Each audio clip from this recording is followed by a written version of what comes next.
the right wing nuts and Tea Party members and those idiots are losing their spadoinkles. The spadoinkles are flying left and right, like vaginas are flying around. So are spadoinkles, and they're going nuts. And so this guy, he decided he was gonna. This reporter, this asswipe, decided he was going to play on the outrage. You know, he's going to let that surge of outrage propel him to getting a story. And he got it all right because the president answered his question at the end of his statement. And I don't think the president intended to take questions, but he answered it anyway. So the asswipe got rewarded in a sense. He got his story, and he really didn't deserve it. I hope that I would hope if I was the president after I told him the answer, which was basically what I just said, but much nicer things. The president said, "There's something missing. There's something wrong with you if you can't have sympathy for these children."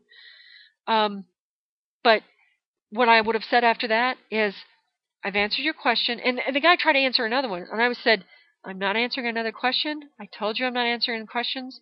You need to recognize that you are speaking to the President of the United States.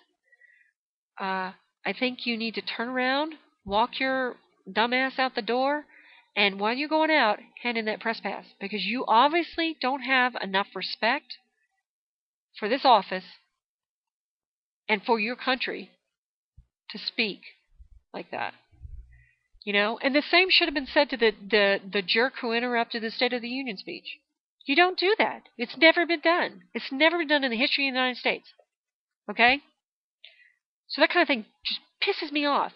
Because as much as I hated President Shrub, President GW, as much as I hated that man, I would have been appalled if some Democrat had interrupted his State of the Union speeches. I would have been appalled had they interrupted him at a Rose Garden statement and been so rude. It's not acceptable. Because I know that when that Republican president leaves office, there's a good chance that a Democrat will be in there. And I don't want him disrespected. You know, you got to respect the office. And when you stop respecting the office, we're in trouble. I mean, authority doesn't just emanate from a gun, from the actual physical power of authority. It also emanates from a built-in barrier that we feel as a society not to step over the line. There's a certain